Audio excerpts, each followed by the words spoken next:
దేవుని ప్రేమ ఇదిగో ధనులార భావంబు నందిలియరే కేవలము నమ్ముకొని నా పరలోక జీవంబు మనకబ్బును. ఇది యెహోవా ఏర్పాటు చేసిన దినము, దీని యందు మనం ఉత్సహించి సంతోషించుదము. యెహోవా పేరిట వచ్చువాడు ఆశీర్వాదముందునగాక. యెహోవా మందిరములో నుండి మేము దీవించుచున్నాము. ప్రార్థన చేసుకుందాం. పరిశుద్ధ తండ్రి, ప్రేమ స్వరూపిన మా గొప్ప ప్రభువా, మీ ప్రేమను బట్టి, మీ కృపను బట్టి మీ పాదసని సమీపిస్తూ ఉన్నాము. ఈ పరిశుద్ధ దినమందు మేము సజీలుగా లెక్కించినందుకు మీకే స్తుతి స్తోత్రం చెల్లించుకుంటున్నాం. ప్రభువా, ఈ సమయంలో మమ్మల్ని మీ యొక్క మందిరంలో నడిపించినందుకు వందనాలు చెల్లించుకుంటూ ఉన్నాం. ఇంకను మీ ఏర్పాట్లో రావాల్సిన వారందరి కొరకే ప్రార్థన చేస్తూ ఉన్నాం. ప్రభువా, ప్రతి ఒక్కరిని జ్ఞాపకం చేసుకునండి, ఆటంకాలను తొలగించండి, మార్గం సరళం చేయండి, నీ మందిరాన్ని నడిపించుకోమని ప్రార్థన చేస్తూ ఉన్నాం. అలాగే నీ మందిరంలో అడుగుపెట్టిన మాలో ప్రతి ఒక్కరిని కూడా మీ స్వాధీనంలో ఉంచుకొని ప్రభువా, నీ మందిరంలోని నీ ఎదుట మా ప్రవర్తన మాకు మేలుకరముగా మీకు మహిమకరముగా ఉండేలాగున సరిచేయమని ప్రార్థన చేస్తూ ఉన్నాం. ఆ రీతిగా పాటలు పాడినప్పుడు మేము నా తండ్రి గొంతెత్తి చక్కగా పాటలు పాడి నిన్ను స్తుతించి నిన్ను ఆరాధించడానికి సహాయం చేయండి. అలాగే మీ యొక్క వాక్యాన్ని నా తండ్రి కనిపెట్టుకుని ఉన్న సమయంలో మీ వాక్యం అనే ఉదక స్నానంతో మనం శుద్ధీకరించండి. అలాగే మీ స్వరాన్ని మాకు వినిపించండి. ప్రార్థన చేయనప్పుడు ప్రార్థనా శక్తి గల మీ పరిశుద్ధాత్మను మాకు అనుగ్రహించండి. ప్రభువా, తిరిగి వెళ్ళినప్పుడు మీ యొక్క ఆశీర్వాదాలు మీ యొక్క వాక్యముతో మా హృదయాలు నింపి పంపించి దీవించమని, ఆరంభం నుంచి ఆఖరి వరకు ప్రతి విషయంలో కూడా మీరు మాత్రమే మహిమ ఘనత ప్రభావాలు పొందుకుంటూ మాలో ప్రతి ఒక్కరిని మీ వాక్యంలోనూ పరిశుద్ధ జీవితంలో నడిపించమని యేసు నామమున వేడుకుంటున్నాము తండ్రి, ఆమేన్. ప్రత్యుత్తర భాగం. యెహోవా, కోపోద్రేకము చేత నన్ను గద్దింపకము, నీ ఉగ్రత చేత నన్ను శిక్షింపకము. నీ బాణములు నాలో గట్టిగా నాటి ఉన్నవి, నీ చెయ్యి నా మీద భారముగా ఉన్నది. నీ కోపాగ్ని వలన ఆరోగ్యము నా శరీరమును విడిచిపోయెను. నా పాపమును బట్టి నా ఎముకలలో స్వస్థత లేదు. నా దోషములు నా తల మీదుగా పొర్లిపోయినవి, నేను మోయలేని బరువు వలె అవి నా మీద మోపబడి ఉన్నవి. నా మూర్ఖత వలన కలిగిన గాయములు దుర్వాసన గలవై స్రవించుచున్నవి. శ్రమ చేత మిక్కిలి కృంగి ఉన్నాను, దినమెల్లా దుఃఖాక్రాంతుడనై సంచరించుచున్నాను. నా నడుము తాపముతో నిండి ఉన్నది, నా శరీరములో ఆరోగ్యము లేదు. నేను సొమ్మసిల్లి బహుగా నలిగి ఉన్నాను, నా మనోవేదన బట్టి కేకలు వేయుచున్నాను. ప్రభువా, నా అభిలాష అంతయు నీకే కనబడుచున్నది, నా నిట్టూర్పులు నీకు దాచబడి ఉండలేదు. నా గుండె కొట్టుకొనుచున్నది, నా బలము నన్ను విడిచిపోయెను, నా కనుదృష్టియు తప్పిపోయెను. నా స్నేహితులను నా చెలికాండ్రును నా తెగులు చూచి ఎడమగా నిలుచుచున్నారు, నా బంధువులు దూరముగా నిలుచుచున్నారు. నా ప్రాణము తీయజూచువారు ఉరులు ఒడ్డుచున్నారు, నాకు కీడు చేయజూచువారు హానికరమైన మాటలు పలుకుచు దినమెల్లా కపటోపాయములు పనుచున్నారు. చెవిటివాడినైనట్టు నేను వినకయున్నాను, మూగవాడినైనట్టు నోరు తెరుచుట మానితిని. నేను వినలేని వాడనైతిని, ఎదురు మాట పలుకలేని వాడనైతిని. యెహోవా, నీ కొరకే నేను కనిపెట్టుకుంటున్నాను. నా కాలు జారిన ఎడల వారు నా మీద అతిశయపడదునని నేను అనుకుంటున్నాను. ప్రభువా, నా దేవా, నీవే ఉత్తరమిచ్చెదవు. నన్ను బట్టి వారు సంతోషించకపోదురుగాక. నేను పడబోనట్లున్నాను, నా మనోదుఖము నన్నెన్నడూనూ విడవదు. నా దోషమును నేను ఒప్పుకొనుచున్నాను, నా పాపను గురించి విచారపడుచున్నాను. నా శత్రువులు చురుకైన వారును బలవంతులై ఉన్నారు, నిర్హేతుకముగా నన్ను ద్వేషించువారు అనేకులు. మేలులకు ప్రతిగా వారు కీడు చేయుచున్నారు, నేను ఉత్తమమైన దాన్ని అనుసరించున్నందుకు వారు నాకు శత్రువులైరి. యెహోవా, నన్ను విడవకము, నా దేవా, నాకు దూరముగా నుండకము. రక్షణకర్తవైన నా ప్రభువా, నా సహాయమునకు త్వరగా రమ్ము. ఆమేన్. కొన్ని ప్రత్యేకమైన పాటలు విందాం. మొదటిగా స్వర్ణలత వచ్చి ఒక ప్రత్యేకమైన పాట పాడుతుంది, తర్వాత సంధ్య రెండో పాట పాడుతుంది. సిలువపై వేలాడు శ్రీయేసుడు, నరులకై విలపించు నజరేయుడు.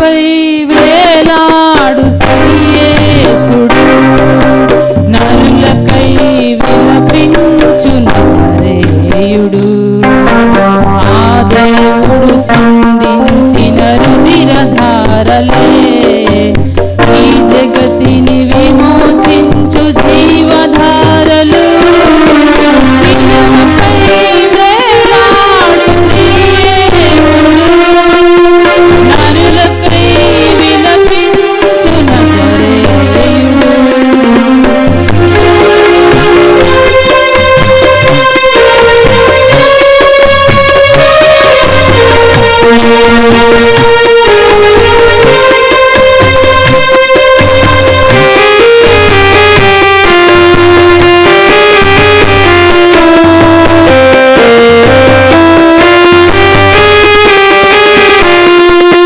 నిరపరాధి మౌని మౌని దీనుడాయెను మాతృమూర్తి వేదనలే ఓదార్చెను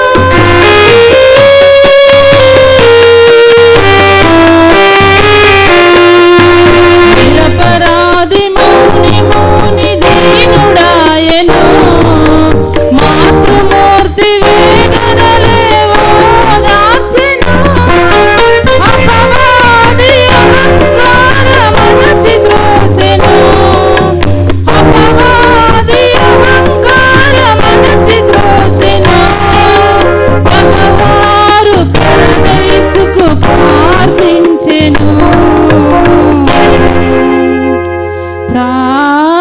ప్రార్థించెను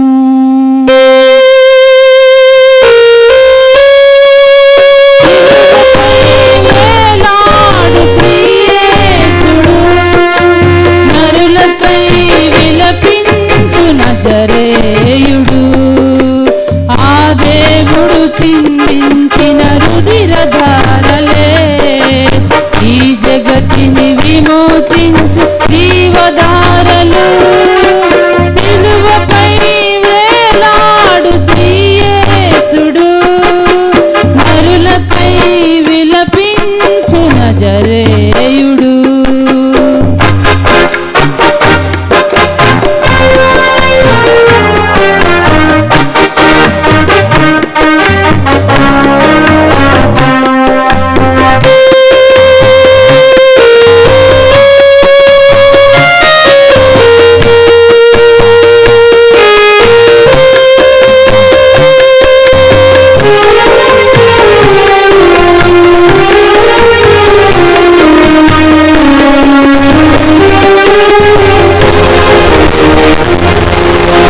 కలువరిగిరి కన్నీళ్లకు కరిగిపోయెను పాప జగతి పునాదులే కదలిపోయెను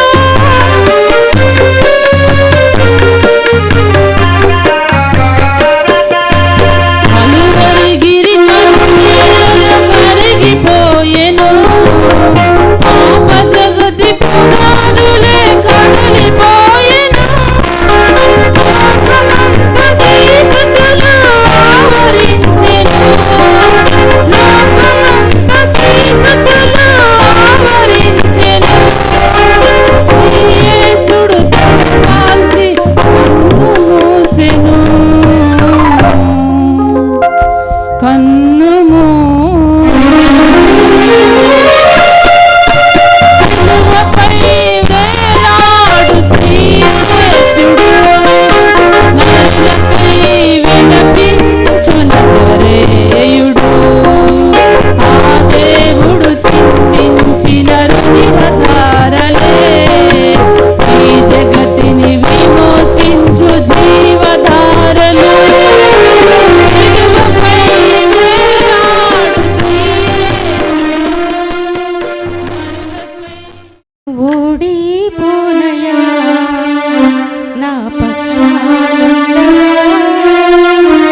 మన ధ్యాన నిమిత్తం ఏర్పాటు 4వ అధ్యాయం 5వ వచనం నుంచి 7వ వచనం వరకు ఉన్న వాక్య భాగం. దేవుని నామమున అందరికీ మహిమ కలుగును గాక. ఈరోజు మన ధ్యాన నిమిత్తం ఏర్పాటు చేయబడినటువంటి వాక్య భాగము మత్తయి సువార్త 4వ అధ్యాయము 5వ వచనం నుంచి 7వ వచనం వరకు చదువుకుందాం. అంతటా అపవాది పరిశుద్ధ పట్టణముకు ఆయనను తీసుకొని పోయి దేవాలయ శిఖరమున ఆయనను నిలువబెట్టి, నీవు దేవుని కుమారుడవైతే కిందికి దుముకుము, ఆయన నిన్ను గూర్చి తన దూతలకు ఆజ్ఞాపించెను, నీ పాదం ఎప్పుడైనను రాతికి తగలకుండా వారు నిన్ను చేతులతో ఎత్తుకుందురు అని వ్రాయబడి ఉన్నదని ఆయనతో చెప్పెను. అందుకు యేసు, ప్రభువైన నీ దేవుని నీవు శోధింపవలదని మరి ఒక చోట వ్రాయబడి ఉన్నదని వానితో చెప్పెను. దేవుడు ఈ వాక్యమును ఆశీర్వదించును కాక. ఆమేన్. వాక్యమును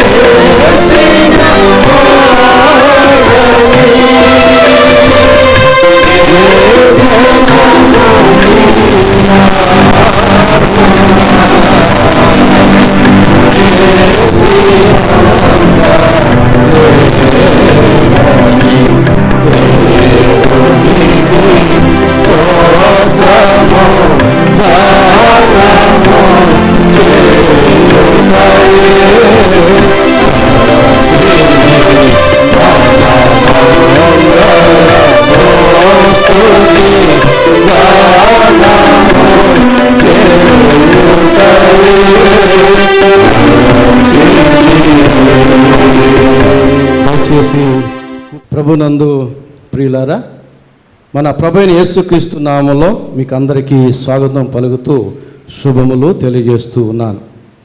మనమందరం కూడా శిలువ శ్రమల దినాల్లో కొనసాగుతూ ఉన్నాము. యేసు ప్రభు యొక్క శిలువ శ్రమలను జ్ఞాపకం చేసుకుంటూ, యేసు ప్రభు యొక్క శిలువ ప్రేమను జ్ఞాపకం చేసుకుంటూ సాగుతున్నటువంటి దినాల్లో మనం కొనసాగుతూ ఉన్నాం. ఆ ప్రకారంగా ముందు ఆదివారం అయితే మరి యేసు ప్రభు యొక్క మరణాన్ని గురించి మనం ధ్యానం చేశాం. మత్తయి సువార్త 2వ అధ్యాయంలోని విషయాలు మనం ధ్యానం చేశాం. ఇప్పుడు 4వ అధ్యాయంలోని విషయాలు ధ్యానం చేయబోతున్నాం. వాస్తవానికి ఇవన్నీ కూడా క్రిస్మస్ పండుగకు ముందు మనం చదువుకుని ధ్యానం చేస్తాం. మరి ఈస్టర్ పండుగకి ముందు మరి ఈ సమయంలో మనం అదే వర్తమానాల్లో నుంచి యేసు ప్రభు యొక్క మరణాన్ని గురించి జ్ఞాపకం చేసుకోబోతున్నాము. దయచేసి జాగ్రత్తగా మీరు ఆసక్తితో ఆలకించినట్లయితే ఇందులో ఉన్నటువంటి యేసు ప్రభు యొక్క మరణ వేదన ఏమిటో కూడా మనకు అర్థమవుతుంది. అలాగే ఒక జటిలమైన ప్రశ్నకు సమాధానం కూడా క్లుప్తంగా మనకు దొరుకుతుంది. కనుక దయచేసి జాగ్రత్తగా గమనించాలని మనం చేస్తున్నాను. మత్తయి సువార్త 4వ అధ్యాయం 5వ వచనం నుంచి 7వ వచనం వరకున్న వాక్య భాగాన్ని చదువుగా మనం విని ఉన్నాము. ఈ వాక్య భాగంలో నుంచి మనం ధ్యానం చేయబోయే అంశం ఏమిటంటే క్రీస్తుని చంపచూచిన సాతాను.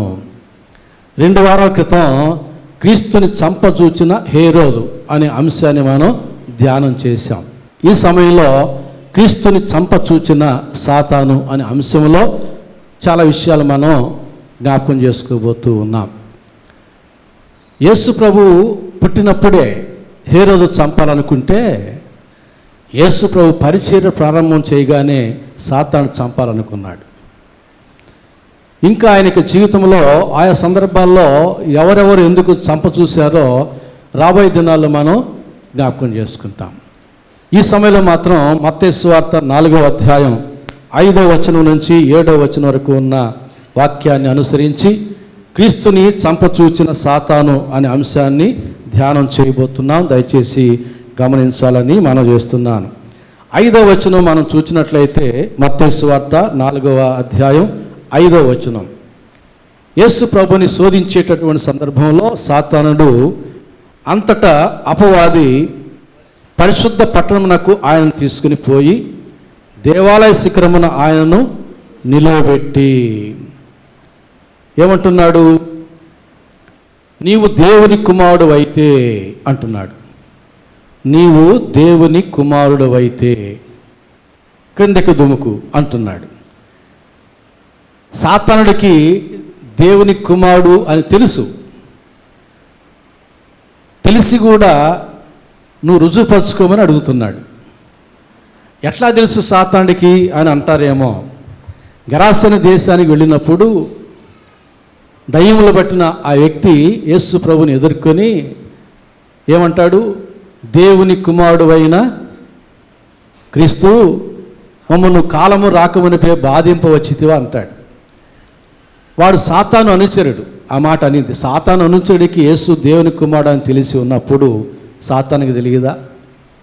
తెలుసు. కానీ నువ్వు కనబరుచుకో అంటున్నాడు, రుజువుపరచుకో అంటున్నాడు. అంటే ఇక్కడ దేవుని కుమారుడు అని యేసు ప్రభు దేవాలయం నుంచి దూకి రుజువుపరచుకోవాలన్నా? అదేనా దేవుని కుమారుడు అనే దానికి రుజువు? ఎన్నో రుజువులు ఉన్నాయి. రోమాపత్రిక 1వ అధ్యాయం 5వ వచనం చూస్తున్నాను. నేను మధ్యలో చదువుతాను, చూడండి. యేసుక్రీస్తు శరీరమును బట్టి దావీదు సంతానముగాను, మృతుల్లో నుండి పునరుద్ధానుడైనందున పరిశుద్ధమైన ఆత్మను బట్టి దేవుని కుమారుడుగాను ప్రభావముతో నిరూపింపబడెను. ఆయన పునరుద్ధానుడైనందున పరిశుద్ధ ఆత్మను బట్టి దేవుని కుమారునిగా ప్రభావముతో నిరూపించుకున్నాడు. దేవాలయం నుంచి దూకితే ఆయన దేవుని కుమారుడు అని నిరూపించుకోవడం కాదు. ఏ రీతిగా నిరూపించుకోవాలనో, దేవుని కుమారుని యొక్క లక్షణాలు ఏమిటో యేసు ప్రభుకి తెలుసు. దేవుని కుమారుల యొక్క లక్షణాలు ఏమిటో యేసు ప్రభువుకి తెలుసు. ఏ రీతిగా నిరూపించుకోవాలనో యేసు ప్రభుకి బాగా తెలుసు. కాబట్టి ఆయన పునరుద్ధానుడగుడు ద్వారా పరిశుద్ధ ఆత్మను బట్టి దేవుని కుమారుడని ప్రభావం లేకుండా కాదు, ప్రభావముతో ఆయన నిరూపించుకున్నాడు. సాతానుడు అక్కడ ఓడిపోతాడు. అలాగే మనం కూడా దేవుని కుమారులముగా కుమార్తెలముగా భావించుకుంటూ ఉన్నాం. అందుకనే ప్రభు ప్రార్థనలో పరలోకమందున్న మా తండ్రి అంటున్నాం. ప్రార్థనలో కూడా తండ్రి దేవా అంటున్నాం. అంటే ఆయన కుమారులముగా కుమార్తెలముగా మనము భావించుకుంటున్నాం. అయితే అందుకు తగిన లక్షణాలు మనలో ఉన్నాయా? దేవుని యొక్క దృష్టిలో ఎవరు ఆయన కుమారులు కుమార్తెలు? దావీదు సంతానాన్ని బట్టి ఆయన దేవుని కుమారుడుగా కాదు, ఆయన దావీదు కుమారుడుగా జన్మించాడు కాబట్టి దావీదు సంతానంలో దేవుని కుమారుడుగా ఆయన పరిశుద్ధ ఆత్మను బట్టి పునరుద్ధానుడైనందున. అయితే మనము దేవుని కుమారులముగా దేవుని చేత లెక్కించబడాలి, దీవించబడాలి అంటే మన లక్షణాలు ఏమై ఉండాలి? క్రైస్తవ పేర్లు పెట్టుకొని చర్చికి రావడం పోవడం ఇవేనా? కొన్ని విషయాలు మనం చూద్దాం. ఫిలిప్పీయులకు రాసిన పత్రిక 2వ అధ్యాయం 14వ వచనం నుంచి 16వ వచనం మొదటి భాగం వరకు చూస్తున్నాం. మీరు మూర్ఖమైన వక్రజనము మధ్య నిరపరాధులను నిష్కళంకులను అనింద్యులనైన దేవుని కుమారులగునట్లు సనుగులను సంశయములను మాని సమస్త కార్యములను చేయుడి. అట్టి జనము మధ్యను మీరు జీవవాక్యమును చేత పట్టుకొనుడి. దేవుని కుమారుల లక్షణాలు ఏమంటున్నాడు? ఈ మూర్ఖ జనము మధ్య మనము నిరపరాధులముగా నిష్కళంకలముగా అనింద్యులముగా దేవుని కుమారులు అగునట్లు సనుగులను సంశయములను మాని సమస్త కార్యములు అంటే మంచి చెడ్డ కార్యములు కాదు, సమస్త కార్యములు అంటే దేవుని ప్రేమతో మేలైన కార్యములు మంచి కార్యములు చేయుడి. నిర్దోషులముగా నిష్కలంకలముగా అనింద్యులముగా ఉంటే అట్టి వారిని దేవుడు తన బిడలుగా లెక్కిస్తాడు, తన కుమారులుగా కుమార్తెలుగా లెక్కిస్తాడు. మచ్చుకకు ఈ విషయంలో ఎవరికి వారు పరీక్ష చేసుకుంటే దేవుని దృష్టిలో మనం నిందారహితులముగా ఉన్నామా, నిర్దోషులముగా ఉన్నామా, నిష్కలంకలముగా ఉన్నామా? ఉంటే మనం దేవుని కుమారులమే, కుమార్తెలమే. పరలోకమందున్న మా తండ్రి అనగానే ఆయన ప్రత్యుత్తరం ఇస్తాడు. ఎందుకంటే మనం ఆయన బిడ్డల జాబితాలో ఉన్నాం కాబట్టి. నిర్దోషులముగా ఉన్నామా అంటే పరిపూర్ణమైన పాపక్షమాపణ పొందుకుని ఉన్నామా? నిష్కలంకలముగా ఉన్నామా అంటే ఏ దోషము లేని వారమై ఉన్నామా? దేవునికి ఆయాసకరమైన ఏ ఆలోచన కానీ ఏ క్రియ కానీ లేని వారమై ఉన్నామా? అనిందులమై ఉన్నామా? మన మీద నేరారోపణ చేయదగిన విషయాలు ఏమైనా ఉన్నాయా? లేకుంటే దేవునికి దృష్టిలో మనం దేవుని కుమారులమే. దేవుడు నిరూపించుకున్నాడు. మనకు అవకాశం ముందుంది. అందుకు మనకు ఈ ప్రస్తుత దినాలే మనకు మిగిలి ఉన్నాయి. పరిశుద్ధ ఆత్మను బట్టి పరిశుద్ధ పునరుద్ధానం పొందడానికి ఈ జీవితకాలంలో మనం దేవుని యొక్క దృష్టిలో నిష్కలంకలముగా, నిర్దోషులముగా, అనిందులముగా జీవించబద్ధులమై ఉన్నాం. అలాగే ఇంకా ఎలాంటి వారమై ఉండాలి? సణుగులను సంశయములను మాని. సణుగులు ఇవి కష్టం మానడం. ఈ సణుగుడు మానాలంటే ఈ ఆదివారం ప్రతి ఇంట్లో ఉంటుంది సణుగుడు. మధ్యాహ్నం భోజనం చేసే టైంలో డైనింగ్ టేబుల్ మీద స్టార్ట్ అవుతుంది. ఈరోజు మధ్యాహ్నం ఏం కూర అనే ప్రశ్నతో మొదలవుతుంది సణుగుడు.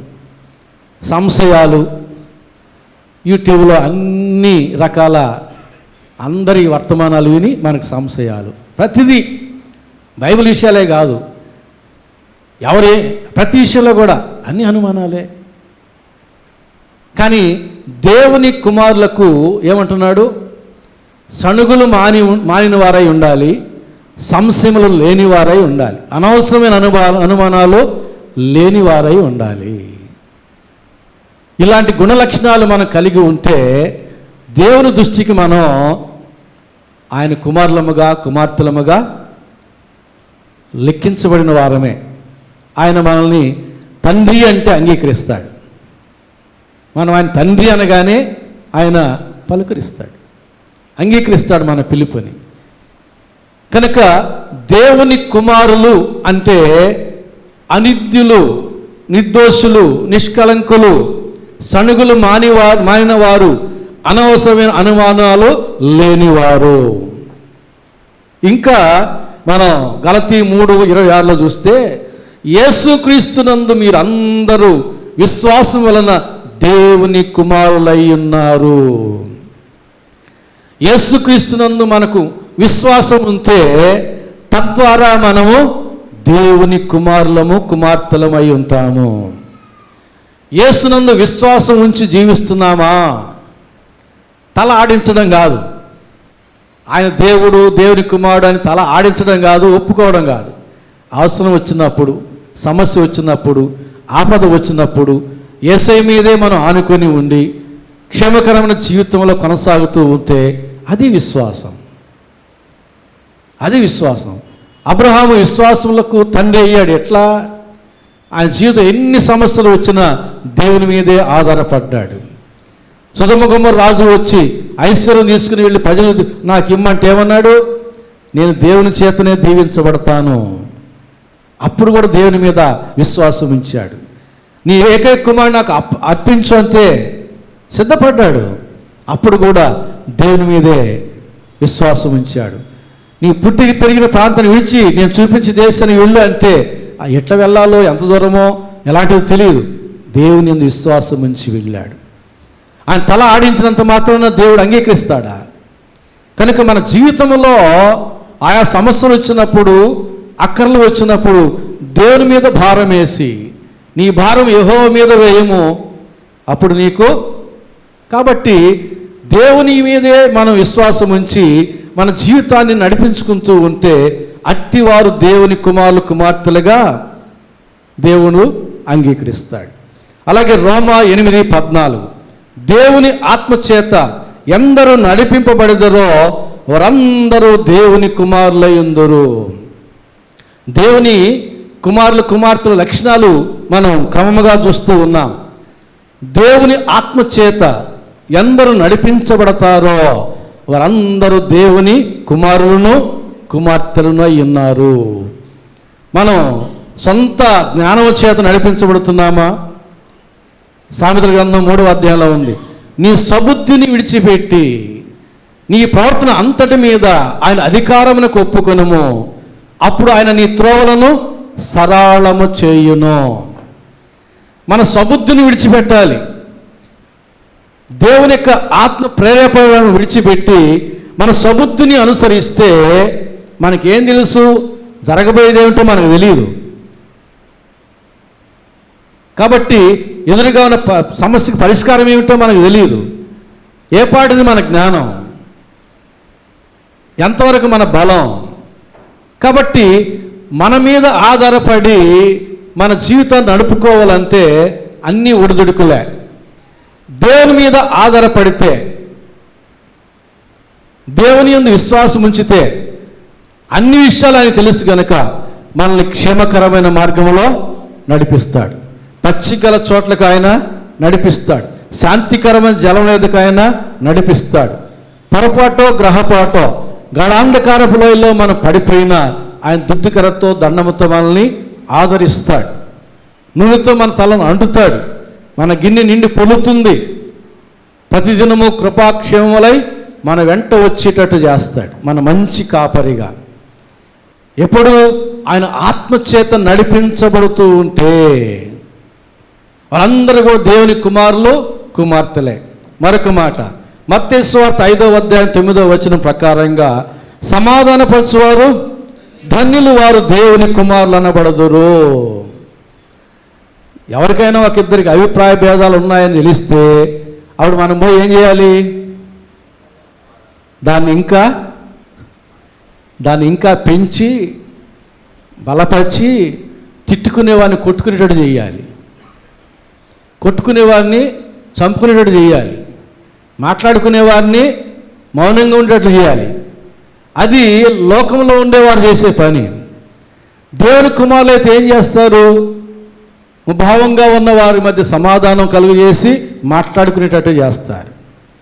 మాట్లాడుకునేవారు కపటంతో మాట్లాడుకుంటూ ఉంటే సమాధానపరిచి యథార్థంగా మాట్లాడుకునేటట్టు ఒకరి యందు ఒకరు సంతోషించేటట్టు చేస్తారు. ఇది దేవుని కుమారుల యొక్క లక్షణం. విభేదాలు పుట్టించి, అభిప్రాయ భేదాలు పుట్టించి మనిషికి అతక్కుండా చేసేటటువంటి పని సైతాను పని. వారు సాతాను కుమారులు అనబడదురు. కనుక ఈ లక్షణాలన్నిటిలో మనం దేవుని కుమారులముగానే ఉన్నామా? దేవుని కుమార్తెలుగానే ఉన్నామా? మరి పరలోకపు తండ్రి అంటున్నావు, తండ్రి దేవ అంటున్నాం ప్రార్థనలో, యథార్థమేనా? యేసుప్రభు అంటాడు, మీరు నన్ను తండ్రి అని పిలుస్తున్నారు, మీరు అబ్రహాం సంతానం అని నాకు తెలుసు కానీ మీ తండ్రి అపవాది అంటాడు. ఎందును బట్టి? క్రియలను బట్టి. కనుక ఇప్పుడు మనం ఆలోచన చేద్దాం, మనం దేవుని బిడ్డలమేనా లేక సాతాను బిడ్డలమా? మనకి ఎవరికి ఇష్టంలే సాతాను బిడ్డలుగా ఉండడం, కానీ మన జీవితాన్ని బట్టి దేవుడు తన బిడ్డలుగా అంగీకరిస్తాడా లేదా సాతాను బిడ్డలు మీరని అంటాడా? సర్ప సంతానమా, నరక శిక్షను తప్పించుకోవడానికి మీకు బుద్ధి చెప్పినవాడు ఎవడో? ఆలోచన చేయండి. మనం దేవుని కుమారులముగా ఉంటే ఈ లక్షణాలన్నీ మనలో ఉండాలి. ఏదైనా ఉంటే లోపాలు ఉంటే సరి చేసుకుందాం. ఈ శిలువ శ్రమల దినాల్లో మంచి దినాలు ఇచ్చాడు. ఈ లక్షణాలు అవలంబించుకోవడానికి, దేవుని కుమారులుగా కుమార్తెలుగా దేవుని చేత ఎంచబడ్డానికి, దీవించబడ్డానికి మన జీవితాలను సరి చేసుకుందాం. దేవుని కుమారులు అంటూ ఉంటే మనకు ఒక ప్రశ్న జ్ఞాపకానికి వస్తుంది. ఆదికాండం 6వ అధ్యాయంలో ఈ మధ్య ఎక్కువగా సోషల్ మీడియాలో చర్చలు దీని మీదనే. నరుల కుమార్తెలు చక్కని వారిని చూచి దేవుని కుమారులు వారిని వివాహం చేసుకునిరి, వారికి నెఫీలీలు అనే బలవంతులు పుట్టిరి. చాలామంది ఆ దేవుని కుమారులు దేవదూతలు వచ్చి నరుల కుమార్తెలను పెళ్లి చేసుకున్నారు. వారికి బలాఢ్యులైన నెఫీలీలు పుట్టారు అంటున్నారు. పూర్తిగా బైబిల్కి 100% అబద్ధం. అది తప్పుడు బోధ. చాలా వివరాలు మన యూట్యూబ్లో బెన్హర్ బైబిల్ కంటెంట్ అని కొడితే యూట్యూబ్లో దాంట్లో జటిలమైన ప్రశ్నలకు సమాధానాలు వీడియోలు చేస్తున్నాను. ఈ ప్రశ్నకి సంబంధించిన వీడియో ఒక ప్రత్యేకంగా ఉంది, మీరు చూడొచ్చు. మచ్చుకకు నేను ఇక్కడ ఒక వాక్యాన్ని మీకు జ్ఞాపకం చేసి ఆ వాక్యం ద్వారా ఈ బోధ ఎంత తప్పో మీకు తెలియజేస్తాను. ఆదికాండం 1వ అధ్యాయం 28వ వచనం. ఆదాము అవ్వలను దేవుడు సృష్టించి ఆశీర్వదిస్తూ ఉన్నాడు. దేవుడు వారిని ఆశీర్వదించెను. ఎట్లనగా, మీరు ఫలించి అభివృద్ధి పొంది విస్తరించి భూమిని నిండించి దానిని లోబర్చుకునుడి. ఏమన్నాడు? దేవుడు ఎవరిని సృష్టించాడు? ఆదాము అవ్వలు. ఒక ఇంగ్లీష్లో ఒక మాట ఉంది, ఒక saying, God created Adam and Eve but not Adam and Steve. అర్థమైందా? యాడమ్ అంటే పురుషుడే, స్టీవ్ అంటే పురుషుడే. God created Adam and Eve, ఆదాము అవ్వలను అంటే స్త్రీ పురుషులు సృష్టించాడు, కానీ పురుషులు ఇద్దరిని సృష్టించి మీరు ఫలించి అభివృద్ధి పొందుడి అని చెప్పలే. But God not created Adam and Steve. ఒక సేయింగ్, ఒక చక్కటి మాట, ఒక వర్తమానంలో ఒక భక్తుడు ఉపయోగిస్తాడు ఆ మాట. ఇక్కడ ఆదాము అవ్వలంటే స్త్రీ పురుషుల్ని సృష్టించాడు. అక్కడ నరులు అని కూడా రాయబడి, నరులను సృష్టించిన ఆ నరులు ఎవరై అంటే ఆదాము అవ్వలు. వారు ఎవరై అంటే స్త్రీ పురుషులు. స్త్రీ పురుషుని సృష్టించి ఇప్పుడు ఆశీర్వదిస్తున్నాడు. 2వ వచనంలో మళ్ళీ చదువుతాను చూడు. దేవుడు వారిని అనగా స్త్రీ పురుషులను, పేర్లు మర్చిపోండి, ఇక్కడ స్త్రీ పురుషులు. దేవుడు వారిని అంటే స్త్రీ పురుషులను ఆశీర్వదించాను. ఎవరిని ఆశీర్వించాడు? స్త్రీని పురుషుని ఆశ్రయించాడు. ఏమని ఆశ్రయించాడు?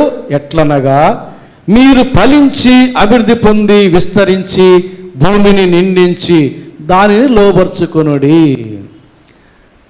దేవుడు స్త్రీ పురుషుల్ని ఆశ్రయించాడు, మీరు ఫలించుడి అని. ఆ మాట చాలు మనకు, మొదటి మాట ఈ ప్రశ్నకు. స్త్రీ పురుషులను ఫలించమని ఆశ్రయించాడు, అంతేనా? అంటే ఇంక వేరే వాళ్ళతో ఏమైనా ఫలిస్తారా? స్త్రీ ఎవరితో ఫలిస్తుంది? పురుషుడితోనే ఫలిస్తుంది. దేవదూతలతో ఫలిస్తుందా? దయ్యాలతో ఫలిస్తుందా? చిన్నప్పుడు ఒక కథ విన్నాను. ఆ మంత్రగాడు దయ్యాన్ని లోబర్చుకొని దాంతో సంసారం చేసి పొలం పనులని చేయించుకుంటున్నాడు రా అని. అప్పుడు నాకేం తెలియదు, నిజం అనుకున్నా. ఇప్పుడు తెలుసు అది వట్టిదేనని, అది అసంభవం అని. శరీరులు అశరీరులు వారి మధ్య ఉన్న తేడాలు చాలా ఉన్నాయి. మీరు ఆ యూట్యూబ్లో వీడియో వినండి, సబ్జెక్ట్ దాటిపోతాం మనం ఇప్పుడు కానీ అది మొదలు పెడితే. ఇక్కడ దేవుని ఆశీర్వాదం స్త్రీ పురుషులకు మాత్రమే ఉంది. స్త్రీకి దేవదూతలు లేదు. స్త్రీ దేవదూతలు వివాహం చేసుకుంటే వారు ఫలించరు. ఎందుకంటే వారికి గర్భఫలం ఇచ్చేది ఎవరో? 107వ కీర్తన ప్రకారం దేవుడే. ఇక్కడ ఆ దేవుడే దీవించాడు స్త్రీ పురుషుని, మీరు ఫలించుండి అని. స్త్రీ పురుషులు కలిసి ఉంటేనే వారికి దేవుడు గర్భఫలం ఇస్తాడు. స్త్రీలు దేవదూతలు కలిసి ఉంటే వారికి గర్భఫలం ఇవ్వడు. సాతాను ఇవ్వడు గర్భఫలం, దేవుడే ఇవ్వాలి.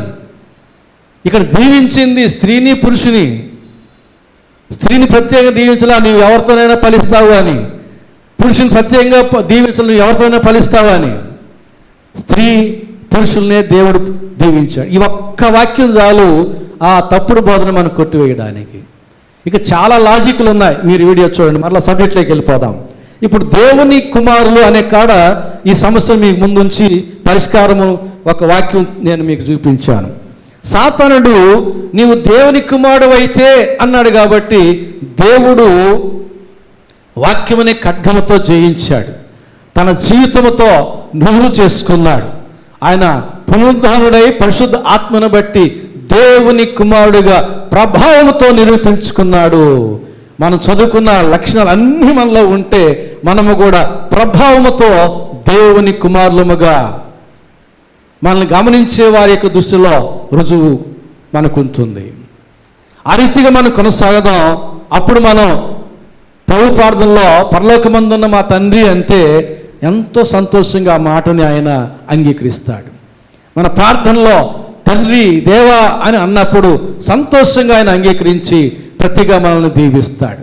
కనుక మనం నిందారహితులముగా, నిర్దోషులముగా, నిష్కలంకలముగా, సనుగులు మానిన వారముగా, అనవసరమైన సంశయాలు లేని వారముగా, యేసునందు విశ్వాసం ఉంచిన వారముగా, దేవుని ఆత్మచేత నడిపించబడు వారముగా, సమాధానపరచు వారముగా, ఈ లక్షణాలు అన్నిటినీ పుణికి పుచ్చుకొని దేవుని చేత ఇతడు నా కుమారుడు, ఈమె నా కుమార్తె, వీరి యందు నేను ఆనందిస్తున్నాను, నేను వీరిని ఆశీర్వదిస్తున్నాను అనేటటువంటి సాక్ష్యాన్ని పొందుకోవాలని ప్రభు ప్రేమలో మీకు మనవి చేస్తూ ఉన్నాను. ఇదే మత్తయి సువార్త 4వ అధ్యాయం 6-7 వచనాలు. నీవు దేవుని కుమారుడు అయితే క్రిందికి దుముఖము, ఆయన నిన్ను గూర్చి తన దూతలకు ఆజ్ఞాపించును, నీ పాదం ఎప్పుడైనా రాతికి తగులకుండా వారు నిన్ను చేతులతో ఎత్తికొందురని వ్రాయబడి ఉన్నదని ఆయనతో చెప్పాను. దేవాలయం మీద తీసుకుని వెళ్ళి దూకు, నువ్వు దూకు అంటాడు. అంటే దూకితే చచ్చిపోతాడు. అయితే ఏమంటున్నాడు? నువ్వు చచ్చిపోవు. ఎందుకంటే దేవుడు తన దూతలకు ఆజ్ఞాపించాడయ్యా, నీ పాదములు రాయికి తగలకుండా వాళ్ళు ఎత్తుకుంటారు అని చెప్పి అంటున్నాడు. సాతాను యొక్క ప్రేరేపణ ఎప్పుడూ కూడా మనకు కీడు కలుగు చేయడానికే. నువ్వు చచ్చిపోరు, మంచి చెడ్డల ఫలము తినండి, దేవుడైతే చచ్చిపోతారని చెప్పాడు. ఆత్మీయంగా చచ్చిపోయారు కదా, తర్వాత భౌతికంగా చచ్చిపోయారు కదా. సాతాను ఎప్పుడు కూడా వాడి ప్రేరేపణ మనకు కీడు కొరకే కానీ మేలు కొరకు కాదు.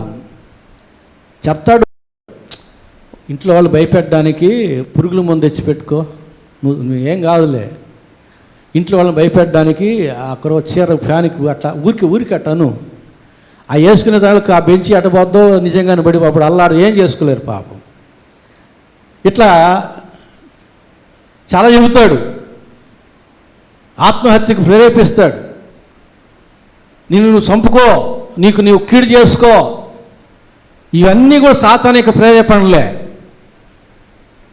అంటే ఇక్కడ మనం గ్రహించాల్సింది ఏంటంటే పాజిటివ్గా సాతాను చెప్పిన మాటల్లోనే దేవుడు తన దూతలకు ఆజ్ఞాపిస్తాడు మీకు ఏ ఆపద రాకుండా కాపాడడానికి.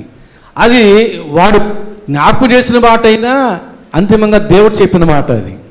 కాబట్టి ఇక్కడ మనం అర్థం చేసుకోవాల్సింది ఏంటంటే, మనం ఎప్పుడైతే దేవునికి దృష్టిలో ఆయన బిడలముగా ఉంటామో అట్టి వారికి దేవుడు తన దూతల్ని కాపుదలుగా ఉంచుతాడు.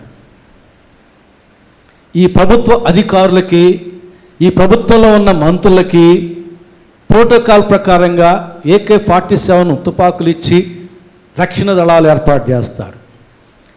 అలాంటి రక్షణ దళాలు కలిగిన ఇందిరాగాంధీ ఏమైపోయింది? కాల్చబడి చనిపోయింది. ఎంతోమంది మానవ రక్షణ కవచాలు ఉన్నవారందరిలో చాలామంది చనిపోయినారు, చంపబడ్డారు. ఈ ప్రభుత్వంలో చేరిన వారికే ప్రభుత్వం రక్షణ దళాలు ఇస్తే, ప్రభు యొక్క ప్రభుత్వంలో మనం చేరితే ఆయన కుమారులముగా కుమార్తెలముగా ఆయన మనకు రక్షణ కవచం ఇవ్వడా? తన దూతల్ని మన పక్కన పెడతాడు.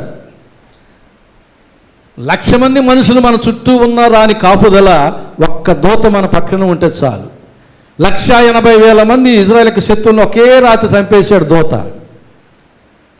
ఒకే రాత్రి ఐగుప్తు దేశంలో ఐగుప్తులు అందరి ప్రథమ సంతానం పశువులు మందల్లో చంపేశాడు.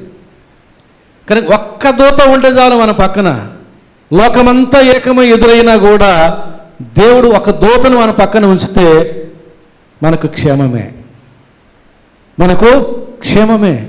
ఇక్కడ దూతలు అంటున్నాడు, తన దూతలకు ఆజ్ఞాపించును. ఎంతమందిని పెడతాడో. మనం దేవుని మందలో చేరిపోతే, దేవుని బిడ్డలుగా మారిపోతే మనకు కనబడదు. మన చుట్టూ దేవుని యొక్క అగ్ని రథాలు ఉంటాయి, అగ్ని గుర్రాలు ఉంటాయి, దేవదూతలు ఉంటారు. ఎలీషా దగ్గరికి వచ్చాడు శిష్యుడు, అయ్యా మన పట్టణం చుట్టూ శత్రువులు ముట్టి ఉన్నారు, కలరపడుతూ ఉన్నాడు. నెమ్మదిగా ఉన్నాడు ఎలీషా. ప్రభువా వీడి కనులు తెరువు అన్నాడు. తెరిస్తే ఏముంది? పట్టణం చుట్టూ శత్రువులు ఉన్నారు, కానీ వీరి చుట్టూ అగ్ని రథాలు, అగ్ని గుర్రాలు, దేవునికి కాపుదల. సాతానుడు వచ్చి యోగు విషయం ఏమన్నాడు? ఆయన చుట్టూ, ఆయన కలిగిన సమస్తం చుట్టూ నీవు అగ్ని కంచి వేస్తీవి కదా అన్నాడు. మనం దేవుని మందలో చేరిన గొర్రెలముగా ఉంటే, మనం దేవుని యొక్క బిడ్డల జాబితాలో మనం ఉంటే, మన చుట్టూ ఏముంటాయి? అగ్ని రథాలు ఉంటాయి, అగ్ని గుర్రాలు ఉంటాయి, దేవుని దూతలు ఉంటారు. ఎందుకు? మనకు పరిచర్య చేయడానికి, మనల్ని కాపాడుకోవడానికి. జ్ఞాననేత్రంతో మనం చూడగలుగుతాం, విశ్వాస నేత్రంతో మనం చూడగలుగుతాం, ధైర్యంగా సాగిపోతాం. ఏటికింకా వెరవాలి ఎప్పుడు నాకు పండుగే, దేవుడే నాకు ఆశ్రయంబు దివ్యమైన దుర్గం. దేనికి మనం భయపడాలి? దేవునికి మాత్రమే. కాబట్టి దేవుని కుమారులముగా మనం మారినప్పుడు, మన జీవితాలను మార్చుకున్నప్పుడు ఈ కాపుదలలో మనం క్షేమంగా ఉంటాం. దేవుడు తన దూతల్ని మనకు పరిచర్య కొరకై ఏర్పాటు చేస్తాడు. మత్తయి సువార్త 18వ అధ్యాయం 10వ వచనం చదువుతున్నాను. మత్తయి సువార్త 18వ అధ్యాయం 10వ వచనం. ఈ చిన్నవారిలో ఒకరినైనా తునీకరింపకుండా చూచుకొనుడి, వీరి దూతలు పరలోకమందున్న నా తండ్రి ముఖమును ఎల్లప్పుడూ పరలోకమందు చూచుందరని మీతో నిశ్చయముగా చూచున్నాను. చిన్న బిడ్డల పక్షంగా చెబుతున్నాడు ఇక్కడ. వీరి దూతలు, బహువచనం. వీరి పక్షంగా దేవుడు ఉంచిన దూత కాదు, ఒక దూత ఉంటే చాలు మనకు, కానీ దూతలను పెడుతున్నాడు. దేవుని బిడ్డలుగా ఉన్న వారి క్షేమము గారు దేవుడు దూతలను పెడుతున్నాడు. ఎందుకని? సాతానుడు మింగాలని కాల్చుకుని ఉన్నాడు గర్జించు సింహములాగా. ఈ ఆపదన్నీ మనకు తెలియదు, దేవుడికి తెలుసు. కనుక తన బిడ్డలకి దూతల్ని కాపుదలగా ఉంచుతాడు. సాతానుడు వారి అనుచరులు మనకి ఏ హాని చేయకుండా, మనకి ఏ ఆపద రాకుండా.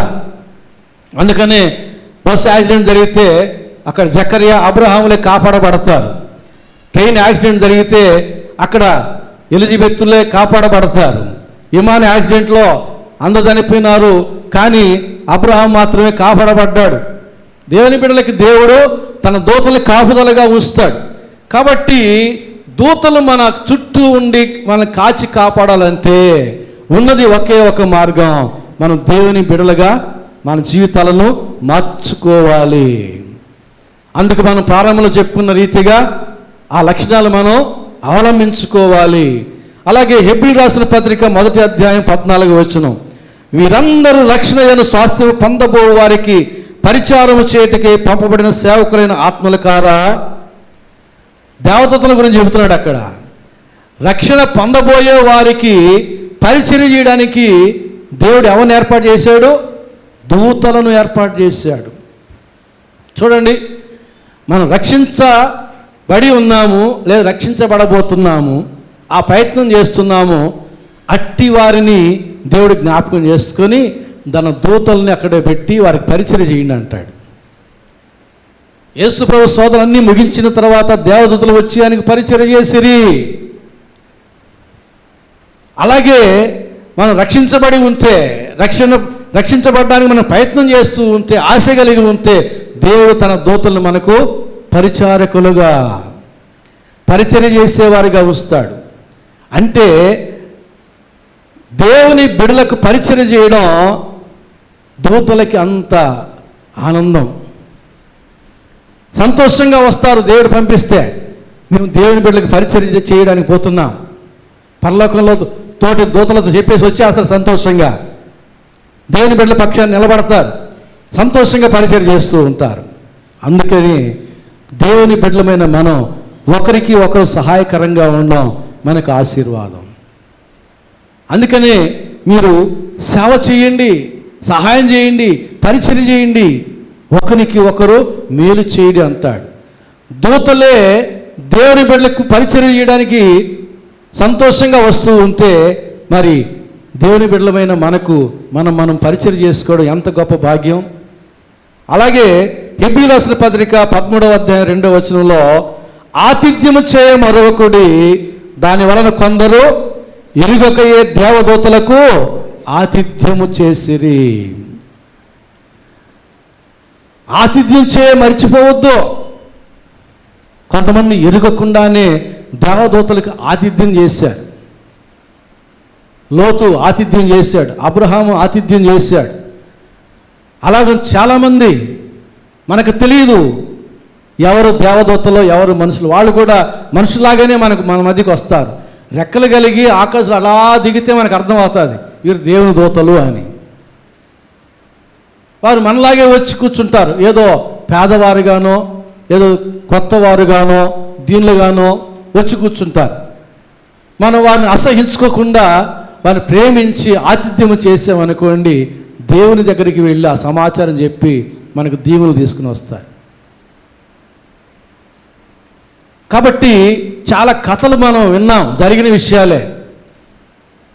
జ్ఞాపకం చేసుకోనండి. ఆతిథ్యం మర్చిపోవద్దు, మేలు చేయడానికి మర్చిపోవద్దు, సహాయం చేయడానికి మర్చిపోవద్దు, మంచి చేయడానికి మర్చిపోవద్దు. అవన్నీ మనకు ప్రతిఫలాలు, మంచి ప్రతిఫలాలు తెచ్చేటటువంటి మంచి విషయాలు. మన దేవుడు ఎలాంటి వాడు?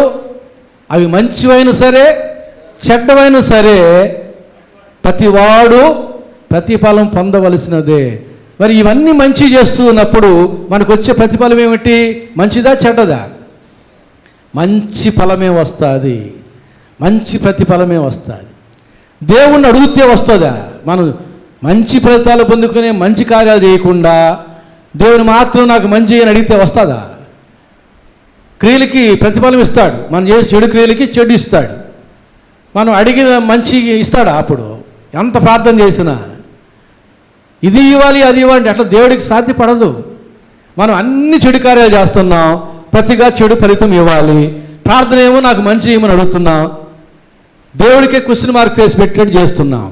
ఇవ్వలేడు.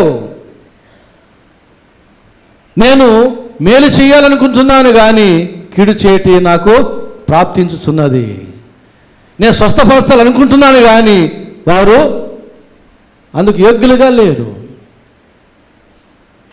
ఆయన మనకు మేలు చేయాలనే ఉన్నాడు కానీ మేలు పొందుకునే యోగ్యత మనకు లేకుండా ఉంది చాలామందికి. మనం మేలు అడుగుతాం, మేలు ఆయన చేసే పని మనం చెయ్యం. మంచి పనులు చేయండి, మనం అడగక్కర్లే, ఆయనే మేలు చేస్తాడు.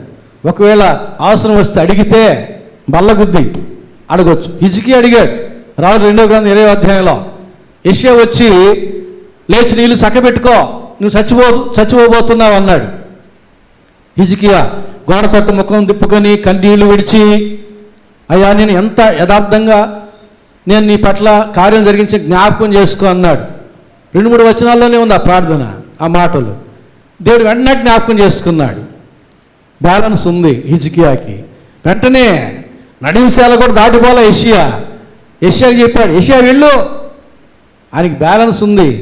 ఆయన చేసిన మంచి క్రియలకు ప్రతిఫలం నా దగ్గర ఉంది, ఇంకా ఇవ్వాల్సింది. అడిగాడు, ఏమిచ్చాడు? నీవు బాగుపడతావు, 15 సంవత్సరాల ఆయుష్ నీకు వస్తుంది. ఎట్టిచ్చాడు? ప్రార్థన చేస్తే ఇలా తాను చేసిన మంచి క్రియలకు ప్రతిఫలం ఇమ్మని అడిగితే ఇచ్చాడు. చెడు క్రియలు చేసి మంచి ఫలితాలు ఇమ్మంటే ఇస్తాడా? మంచి కార్యాలు చేయకుండా నాకు మంచి ఫలితం ఇమ్మంటే ఇస్తాడా?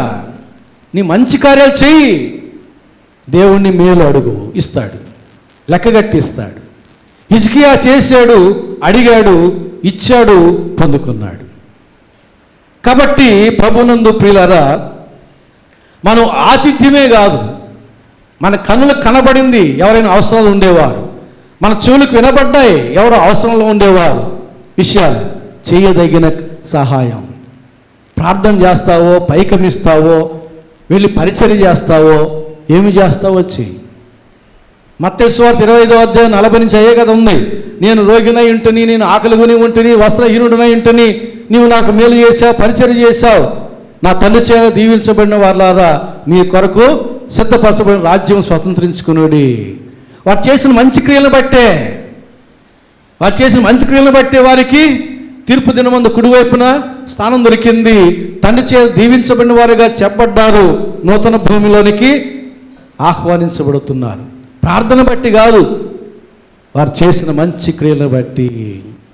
అందుకని ప్రార్థించే పెదవుల కన్నా సహాయం చేసి చేతులు మిన్న అంటారు.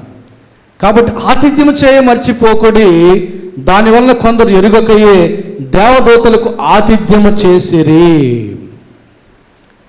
దానియేలు గ్రంథం 9వ అధ్యాయం 21 నుంచి 23 దాకా చూస్తే మిఖాయేలు దూత దానియేలు దగ్గరికి వచ్చి, దానియేలు, నీవు దేవుని దృష్టికి బహు ప్రియుడవయ్యా, నీవు ప్రార్థన చేయడం మొదలు నాకు పరలోకంలో ఆజ్ఞ ఇచ్చాడు దేవుడు. ఆయన చేయబోయే ప్రార్థన ఏంటో నాకు తెలుసులే, కానీ పలానా దర్శనం ఏమిటో తెలుసుకోగోరుతున్నాడు, నువ్వు వెళ్ళి భావం చెప్పేసి అన్నాడు. ప్రార్థన ఇంకా ముగించలే, ఆమెను చెప్పలే, ప్రార్థన చేస్తానే ఉన్నాడు. వచ్చేసాడు మిఖాయేలు. మాట నోటికి రాకమునిపే దాన్ని ఎరిగిన దేవుడు, దానియేలు ప్రార్థన ముగించకమునిపే దాన్ని ఎరిగిన దేవుడు జవాబు చెప్పాడు, దూతను పంపించేయడం జరిగింది. దూత వచ్చేయడం జరిగింది. నువ్వు ఆమెను అనక్కర్లే, లేయి, ఇదిగో నేను వచ్చేసా, నేను చెప్పేస్తా. నీవు ఏ దర్శనం యొక్క భావం తెలుసుకోవడానికి మనసును నిబ్బరపరుచుకున్నావో, ప్రార్థన చేస్తున్నావో దాన్ని చెప్పడానికి వచ్చేసా. దానియేలుకి పరిచర్య చేయడానికి గబ్రియేలు దూత ఎంత సంతోషంగా వచ్చాడో. కనుక మనం దేవుని బిడలముగా, కుమారులముగా, కుమార్తెలముగా నిజముగా మన జీవితాలు మార్చుకుని ఉంటే దేవుడు వారి పక్షంగా దూతలను పెడతాడు పరిచర్య చేయడానికి. ఎంత గొప్ప భాగ్యమో చూడండి. ఈ ప్రభుత్వం మనకు రక్షణ ఏర్పాటు చేయకపోవచ్చు, కానీ దేవుడు మనకు రక్షణ ఏర్పాటు చేస్తాడు, క్షేమం మనకు అనుగ్రహిస్తాడు. అలాగే చూడండి 7వ వచనం, మత్తయి సువార్త 4వ అధ్యాయం 7వ వచనంలో, అందుకు యేసు, ప్రభువైన నీ దేవుని నీవు శోధింపవలదని మరి ఒక చోట రాయబడి ఉన్నదని వారితో చెప్పాను. ఇక్కడి నుంచి నువ్వు దూకవయ్యా అంటున్నాడు సాతానుడు. దేవుని శోధించకూడదు అంటున్నాడు. వాక్యం అనే ఖడ్గముతో వాడిని జయించాడు. అందుకని యాకోబు 4:7 చెబుతుంది, అపవాదిని ఎదిరించాలంటే ముందు మనం దేవునికి లోబడి ఉండాలి. దేవునికి లోబడి ఉండుడి, అపవాదిని ఎదిరించుడి, అప్పుడు వాడు మీ యొద్ద నుండి పారిపోవును. దేవునికి లోబడకుండా అపవాదిని ఎదిరిస్తే పారిపోయేది ఎవరు? మనం పారిపోవాల్సిందే, వాడు పారిపోడు.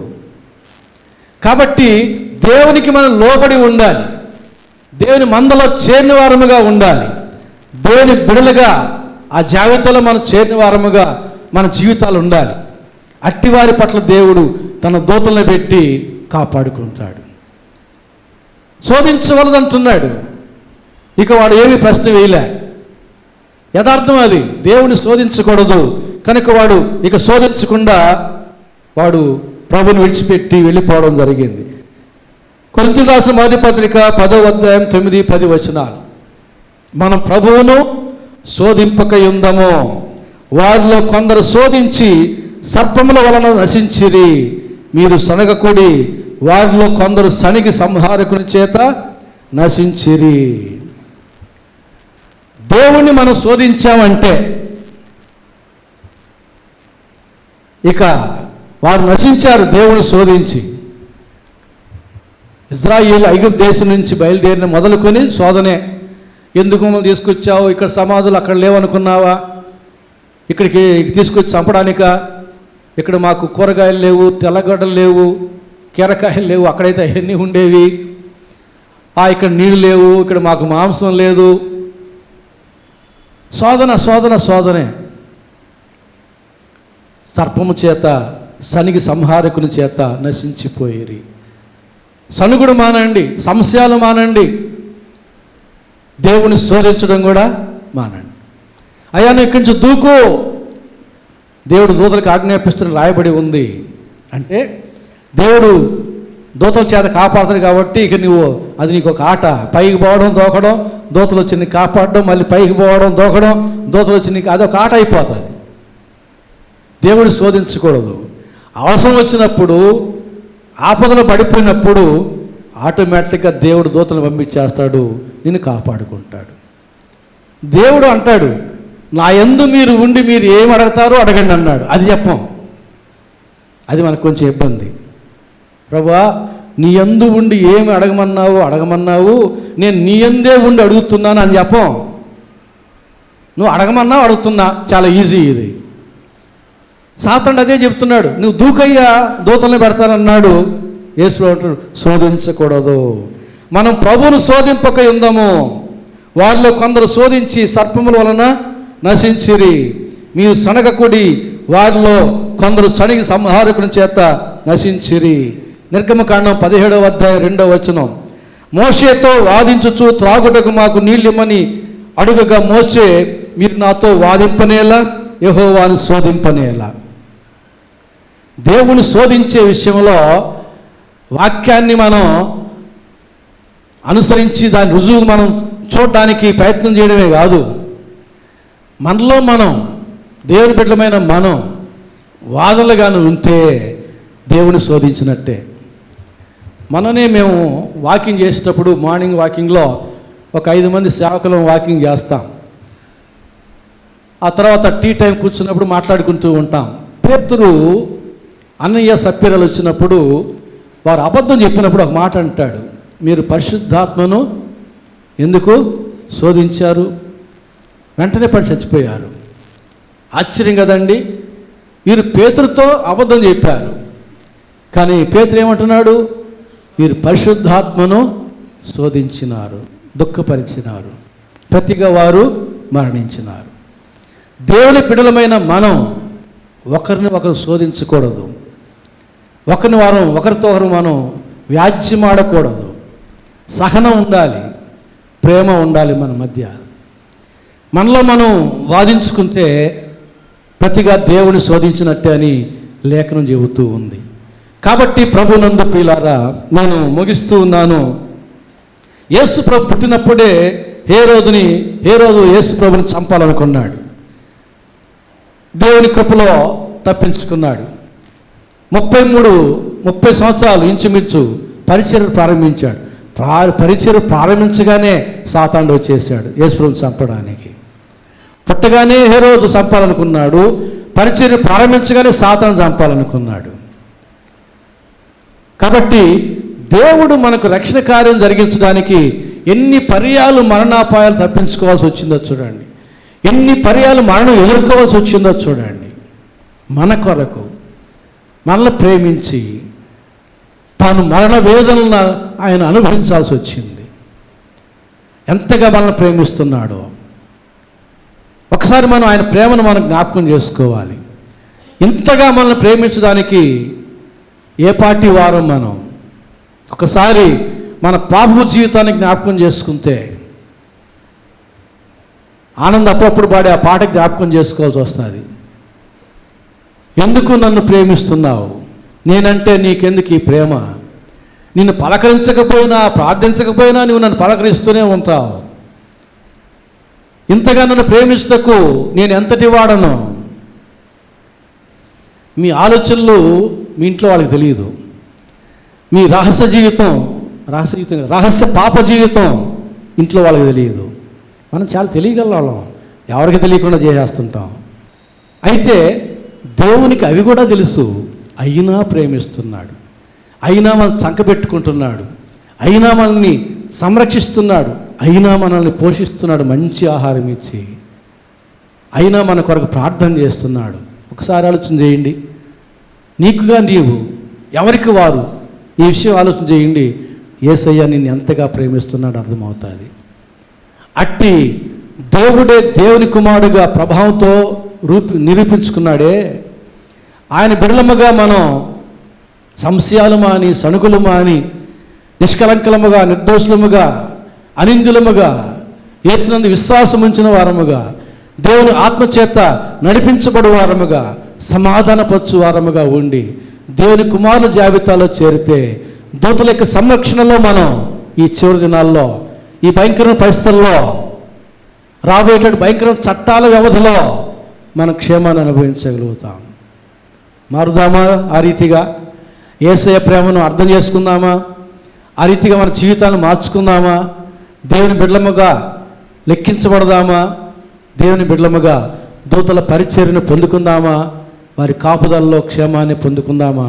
అయితే మారుదాం. యేసయ్య మనకు సహాయం చేస్తాడు.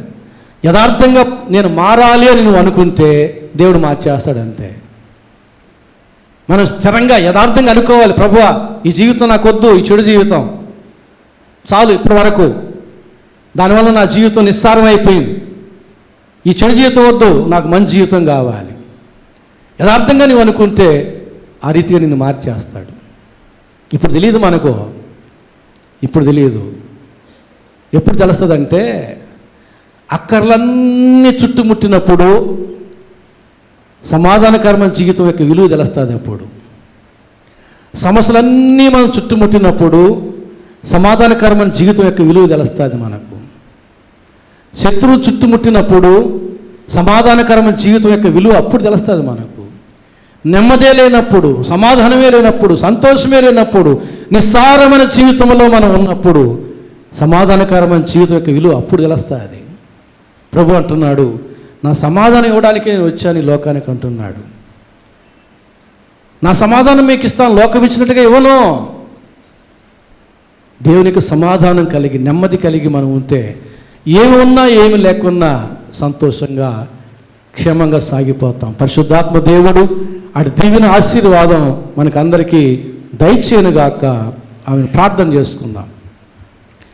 మా స్వరూపిన మా గొప్ప తండ్రి, పరిశుద్ధ ప్రభువా, మీ ప్రేమను బట్టి, మీ కృపను బట్టి మీకే స్తుతి స్తోత్రాలు చెల్లించుకుంటూ ఉన్నాం. ప్రభువా, నీవే మాకు మార్గమయ్యుండి దేవుని కుమారుడుగా రుజువుపరుచుకునగా మేము మీ మార్గంలో నడుచువారముగా మేము కూడా నా తండ్రి దేవుని బిడ్డలముగా రుజువుపరుచుకునేటువంటి ప్రవర్తన కలిగి జీవించడానికి సహాయం చేయండి.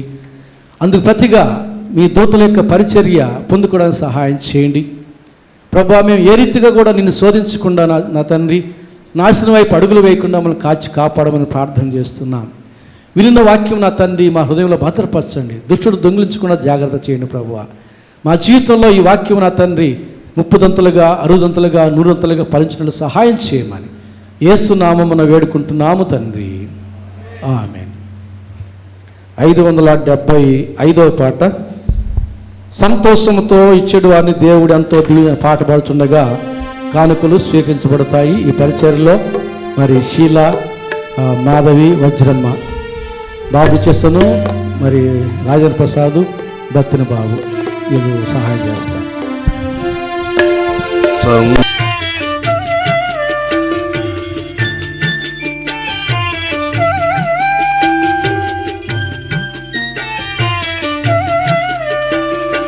దేవుని ప్రేమ ఇదిగో ధనులార భావంబు నందిలియరే, కేవలము నమ్ముకొనినా పరలోక జీవంబు మనకబ్బును, పరలోక జీవంబు మనకబ్బును.